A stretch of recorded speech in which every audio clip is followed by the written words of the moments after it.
तो क्या बिहार के विधानसभा चुनाव से पहले ही नीतीश कुमार की कुर्सी चली जाएगी?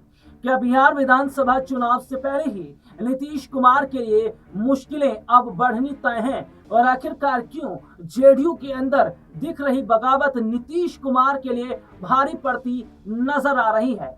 तो क्या अब अगर चुनाव का जिक्र कर लें, जो बिहार में विधानसभा के चुनाव होने वाले हैं, तो उस चुनाव से पहले क्या नीतीश कुमार सीएम बनने का सपना छोड़ दें? नमस्कार, मैं हूं राहुल शर्मा और आप देखना शुरू कर चुके हैं हमारा आज का सबसे खास प्रोग्राम। और इस प्रोग्राम में आज हम बात कर रहे हैं कि हाँ, क्या वाकई जेडीयू के अंदर दो फाड़ हो रही है?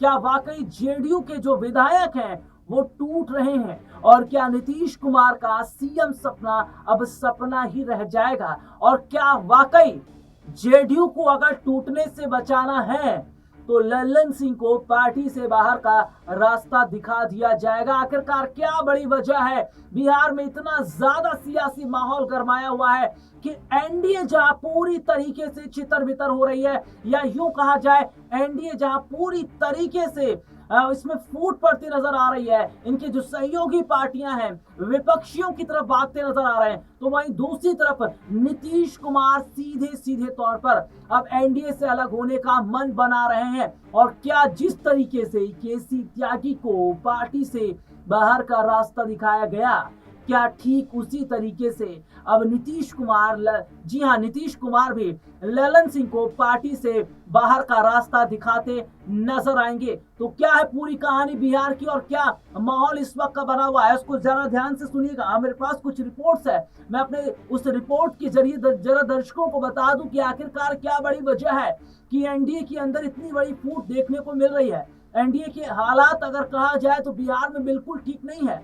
और क्या बीजेपी की सहयोगी पार्टियां ही हैं जो बीजेपी के लिए मुश्किलों को खड़ा कर रही हैं? सुनिएगा, दरअसल बिहार में जहां एक और एनडीए के सहयोगी पार्टियों ने बीजेपी के सामने प्रस्ताव रख दिया है, यानी कि शर्तें रख दी हैं, तो वहीं दूसरी तरफ बीजेपी ने इन शर्तों को मानने से साफ तौर पर मना कर दिया गया है। शर्तें क्या क्या है सुनिएगा। बिहार में जहां मैं जीतन राम मांझी का जिक्र कर लेता हूं, एनडीए के सहयोगी दलों में जीतन राम मांझी है। जीतन राम मांझी ने बिहार में 30 सीटों का जिक्र किया है।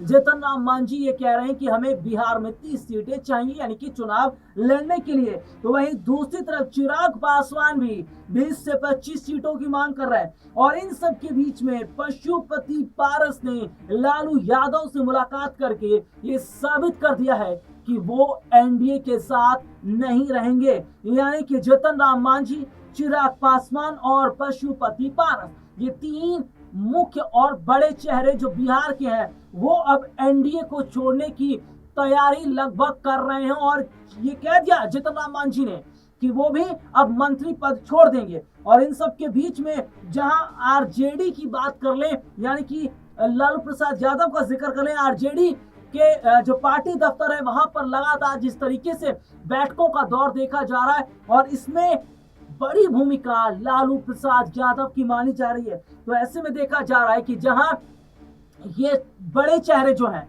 एनडीए से अलग होकर आरजेडी की तरफ जाते नजर आ रहे हैं, तो वहीं दूसरी तरफ नीतीश कुमार अलग थलग पड़ गए हैं, क्योंकि तेजस्वी यादव ने यह साफ कर दिया था कि हमारे जो दरवाजे हैं वो नीतीश कुमार के लिए बंद है। और ऐसे में अपने दर्शकों को यहाँ पर हम ये भी बता देते हैं कि क्या एक बहुत बड़ी जो मुश्किल है, उस मुश्किल में अब फंसने वाले हैं, जी हाँ, कौन? नीतीश कुमार। क्योंकि नीतीश कुमार इस वक्त अकेले अलग थलग हैं। और जरा समझिएगा कि अगर नीतीश कुमार ने एक बड़ा फैसला नहीं लिया तो नीतीश कुमार अपनी कुर्सी भी नहीं बचा पाएंगे, क्योंकि बीजेपी ने नीतीश कुमार को तोड़ने का एक चक्रव्यूह बना लिया है, और वो चक्रव्यूह है लल्लन सिंह का। दरअसल बीजेपी लल्लन सिंह के सहारे जेडीयू को तोड़ने का काम कर रही है, और यही बड़ी वजह है कि एनडीए की तरफ से ये बयान दिया जाता है कि अभी तक हमने तय नहीं किया है कि हमारा सीएम चेहरा कौन रहेगा। और बीजेपी अभी तक ये कह भी नहीं रही है कि हमने नीतीश को सीएम चेहरे के तौर पर रखा। और इन सब के बीच में बड़ी ध्यान से बात सुनिएगा कि बीजेपी कैसे बिहार में खुद को धीरे धीरे मजबूत कर रही है और नीतीश कुमार का जनाधार धीरे धीरे गिरता चला जा रहा है, क्योंकि बिहार में जहां कर्पूरी ठाकुर का मैं जिक्र करना चाहूंगा, कर्पूरी ठाकुर की जयंती पर केंद्रीय मंत्री शिवराज सिंह चौहान बिहार पहुंचते हैं और एक बड़ी रैली करते हैं और उस कार्यक्रम में वो शामिल होते हैं। यानी कि कर्पूरी ठाकुर की जयंती पर उन्हें याद किया गया है और कार्यक्रम में शामिल हुए हैं। और बिहार में जो पिछड़े समाज के लोग हैं, जो पिछड़ी जाति के लोग हैं, जो दलित हैं और जो ओबीसी वर्ग के लोग हैं, उन्हें अपनी तरफ यानी कि बीजेपी अपनी तरफ कर रही है।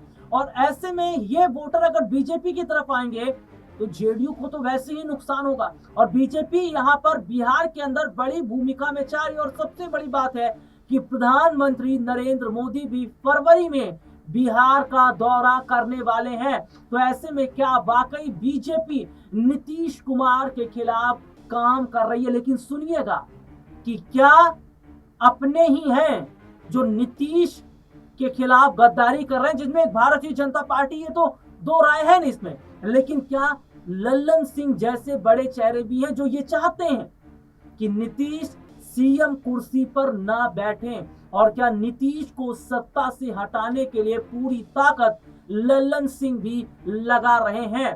क्योंकि अपने दर्शकों को यहां पर हम बता दें कि बिहार में एक जो बड़ी घटना सामने आई है, यानी कि बाहुबली अनंत सिंह और सोनू मोनू गैंग के बीच में जो मुठभेड़ हुई है, सोनू मोनू गैंग और अनंत सिंह के बीच जो दुश्मनी शुरू हो गई है और इस दुश्मनी का सीधा असर बिहार की सरकार पर पड़ता नजर आ रहा। तो वहीं दूसरी तरफ ये भी देखा जा रहा है कि नीतीश कुमार के लिए ये घटना मुश्किल का सबब बन रही है, क्योंकि अभी हाल ही में बीपीएससी का जो प्रोटेस्ट हुआ, इस प्रोटेस्ट की चिंगारी भी नीतीश कुमार की सत्ता तक आकर पहुंची और दूसरी ये खबर जो है वो नीतीश के लिए सिरदर्द बन रही है। और ऐसे में लल्लन सिंह इस मामले पर चुप हैं। तो क्या लल्लन सिंह बहुत बड़ा खेल करने जा रहे हैं? समझिएगा, क्योंकि महाराष्ट्र में जिस तरीके से एकनाथ शिंदे ने उद्धव ठाकरे की नाक के नीचे खेल किया था और विधायकों को लेकर रिजॉर्ट चले गए थे और बीजेपी के साथ मिलकर सरकार बना ली थी और मुख्यमंत्री कुर्सी पर शिंदे बैठ गए थे, तो क्या कुछ ऐसा ही लल्लन सिंह के दिमाग में भी चल रहा है? और अगर क्या वक्त रहते केसी त्यागी की तरह लल्लन सिंह को भी नीतीश बाहर का रास्ता दिखा देते हैं, तो क्या इसका बड़ा फर्क पड़ेगा? जो विधायक टूटने वाले हैं उनको टूटने से बचा पाएंगे नीतीश, या वाकई नीतीश ऐसे चक्रव्यूह में फंस गए हैं अब उनके लिए मुश्किलें बढ़नी तय हैं? आज के लिए इतना ही। आपसे फिर दोबारा मुलाकात होगी, तब तक के लिए इजाजत दीजिए। नमस्कार।